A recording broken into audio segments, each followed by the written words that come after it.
around the same time that I saw Klokov do that 250 front squat for the first time, and that kind of intrigued me like never before about the sport of weightlifting and squatting and all of that. That kind of sparked me.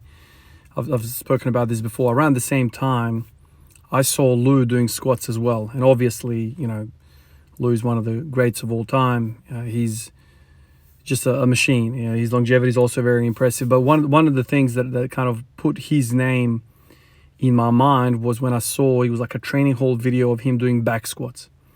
And this particular shot, the camera was kind of like 3/4 from behind. And he was doing squats without a top on. And I remember seeing for the first time his upper back development. At that time, I didn't know much about what was going on, but I thought his back looked like a freaking IFBB bodybuilder, man. Like, the guy looks like a bodybuilder. At that time, I also thought, this is foolish of me, but I don't like talking about this, but I thought he was a natural lifter. Everyone's natural. Everyone around me, down the street, up the suburbs, everyone's freaking natural. That's kind of the view I had. Whether he's natural or not, I couldn't care less. The point is, his back development was insane.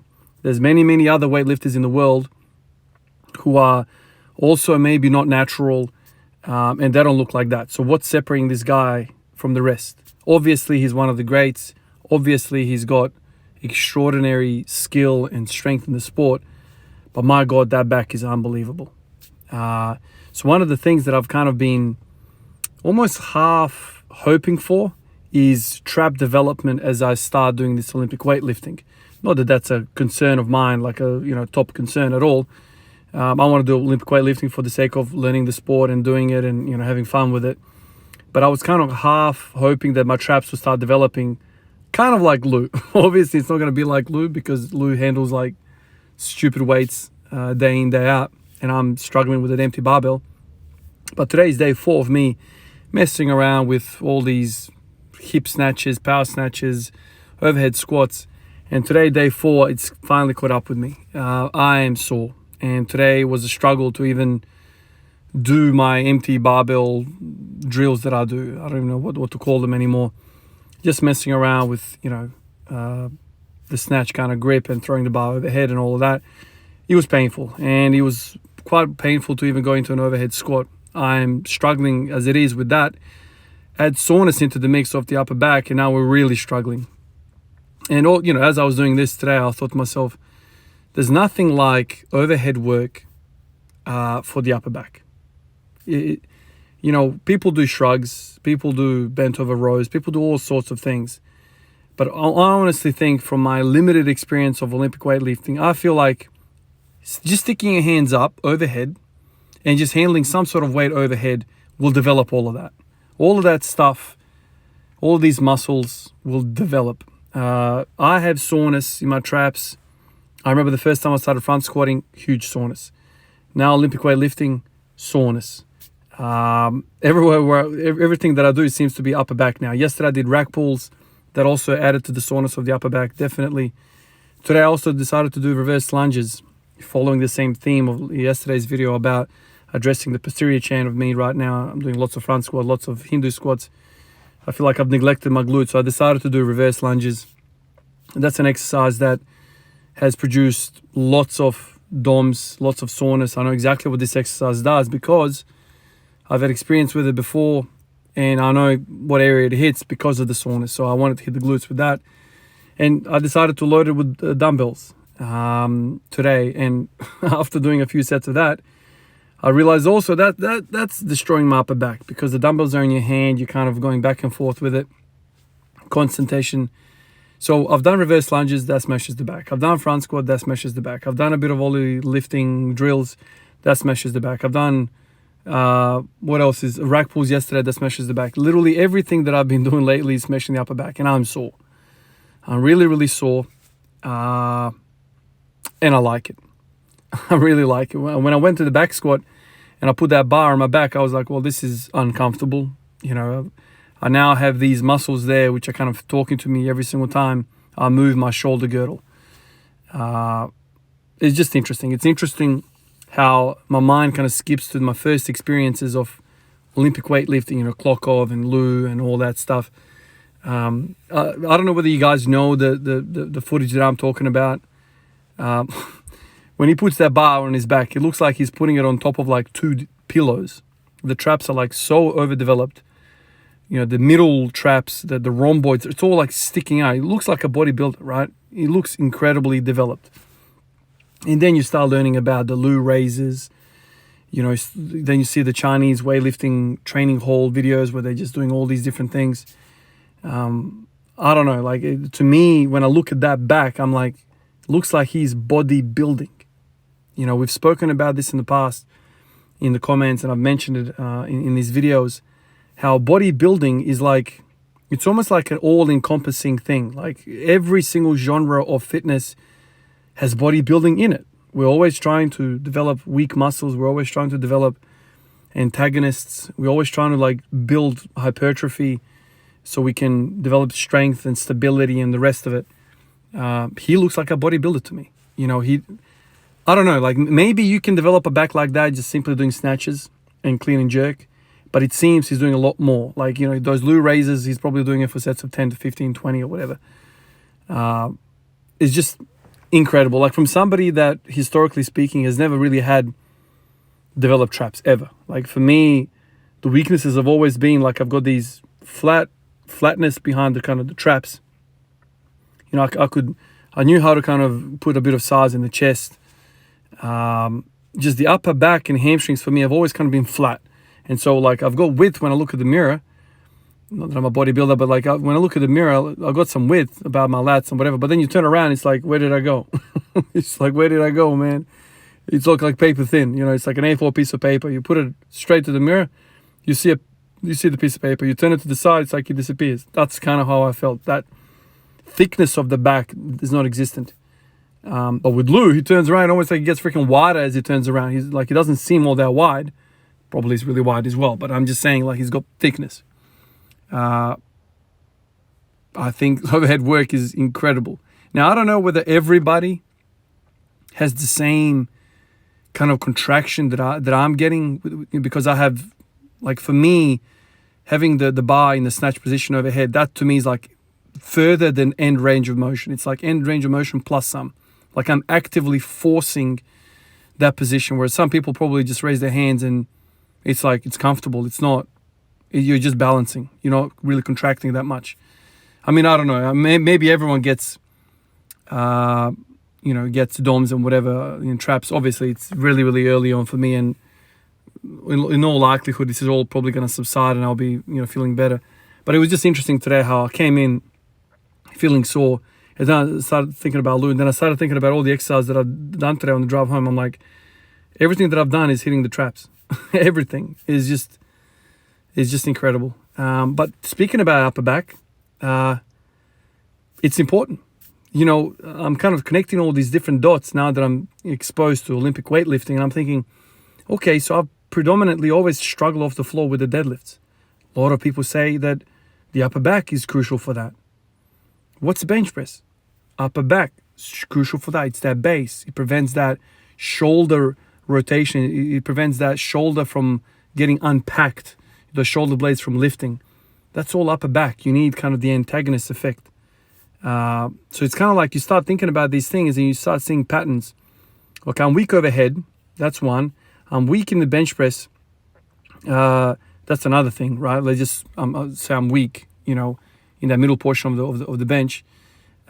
People say it's because you're losing tension in the upper back. Okay, that's one. I'm weak in the deadlift of the floor. That's another thing. I'm weak overhead, overhead pressing, not just holding the snatch position. So then you're like, oh, okay, so now I seem to have kind of fallen into all these exercises that are just smashing the hell out of the upper back. And then yesterday I do these rack pulls. What did I do? 220 kilos for a set of 10. And you would think I'd wake up today and I've got so freaking lower back, glutes and hamstrings. No, man. By far the most exhausted muscle group is the traps. Maybe because also I've done other things for the traps as well. But I'm going to keep an eye on this. I'll keep you guys posted. I've done a, leg reveal. You guys have seen what my traps look like only like a few weeks ago. I said to my wife today, I feel like my traps are growing. I feel like they're always pumped up. I'm always, And I'm only handling the freaking bar. I can't even imagine snatching 170, 180, all this stuff that people are doing. I can't even imagine, like, what the hell is holding that weight up? It's just phenomenal. This is the thing about, sports in general. I've spoken about this before. You go to a basketball court, you shoot the ball, you do a layup, you kind of get this feeling where the ring is, and then you think to myself, right, man, LeBron James can jump that high from basically either end of the key, can dunk on people, and then you think about all these different things, how tall he is and whatever. It gives you some contrast. It gives you some context, right? This is one of the things that I've spoken about. It's like a negative thing about powerlifting, especially the West Side style, really wide, 1-ply, 2-ply, 3-ply suits, all this sort of stuff. It's like the viewer, like me, I'm like, I don't even know like what's going on here, man. There's a whole bunch of weight on the bar, but I can see the supportive equipment, and what is that actually doing for him? How much you can actually lift raw? There's always that kind of thing. Whereas in basketball, LeBron James plays on the same dimensions ring as I play. It's like context. Straight away, I know, wow, he's amazing. Olympic weightlifting, you walk into the gym, you grab the bar, and you flick it overhead, and you feel it. There's no supportive equipment. There's nothing going on. It's just automatically, I'm like, Jesus, a 180 snatch. Respect, man. That is immense respect. I know what it feels like to squat ATG. I know what it feels like to deadlift. Like, there's context there. Like, I have an appreciation. I can relate to some of these people. This is, I think, a very, very important thing with people. Powerlifting seems to be on my mind recently because I'm finding all these different contrasts between different sport, and I'm like, why aren't they fixing that? When somebody does a bench press that's like really, really wide, it's like, nobody does that day one. Like, I walk onto a basketball court day one and I shoot the ball. I can see the ring. I can imagine LeBron. But nobody comes into the gym and sticks their hand up like a freaking contortionist and like move it 1 inch. That is an unnatural movement. And I think that hurts the sport, essentially. I think it really does. Whereas with LeBron, every single time people go on the court and they think of him, it's like it builds the sport and builds his image and prestige because he's so amazing, and there's like direct one-to-one contrast. You know exactly where you stand. That's the beautiful thing about weightlifting as well. Olympic weightlifting, it's like, try and throw a 20-kilo barbell overhead. Okay, now imagine a 263 kilo, whatever the last year did. Imagine that now. Like, I can barely deadlift that. The man is holding it overhead. That is incredible. Like, it's hard to believe. What are the structures that are involved in supporting weight that far up off the ground? And he's also like, I think I looked it up the other day, he's like 6'6". I mean, he's a bear of a man, 6'6", 180 kilos or something. I mean, that's a giant, man. That is a humongous man. Like, Jordan was 6'6", and I think he weighed like 100 kilos or something like that, Jordan did, or 95, or something like that. He wasn't like a massive, obviously he's an athlete, he's a leaper and jumper, runner. But imagine somebody of Jordan's size basically doubled. Like what the hell, man? That is like, where does he live, man? Like, does he have double doors for every door that he has in the house? That's a huge man. Weightlifting is a beast of a sport, man. It's a beast of a sport. I seem to be just watching these guys online all the time now, studying their movements. Somebody was telling me as well, like today at the gym, they're like, oh, just watch a lot of these channels and telling me where to go.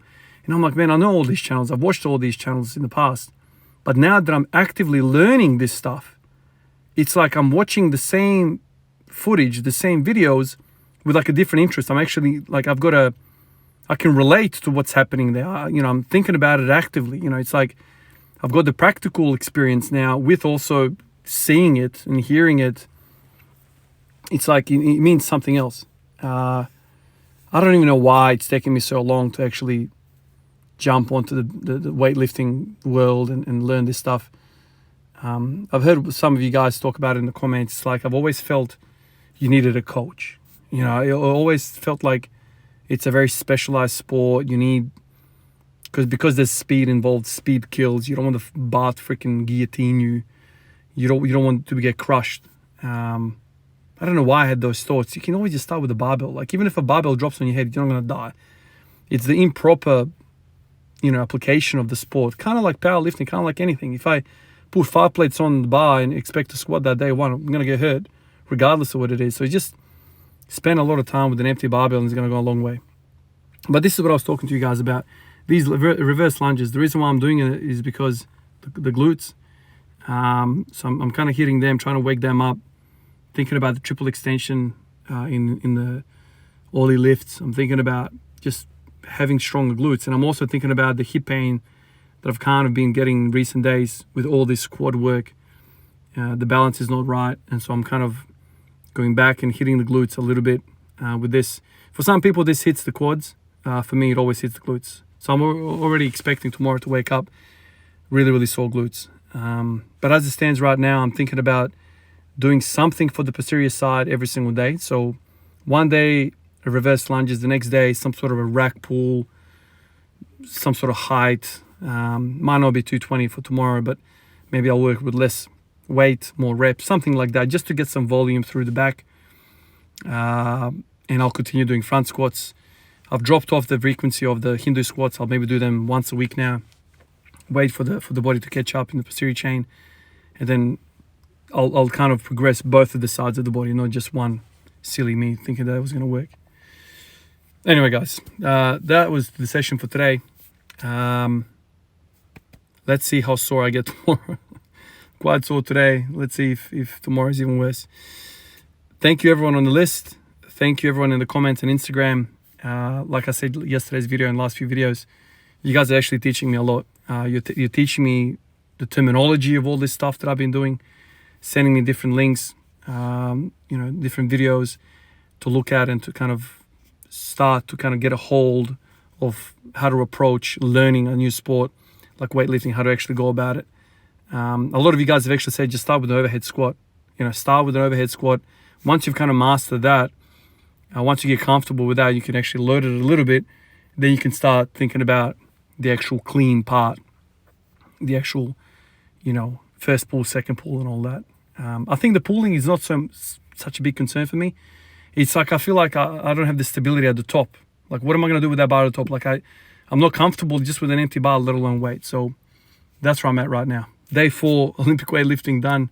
Tomorrow's going to be day 5. I'll continue smashing it every day and just kind of like learning a piano, shooting my free throws every single day, touch the bar, go through the ranges of motion which I require for the sport, and hopefully it gets better and better.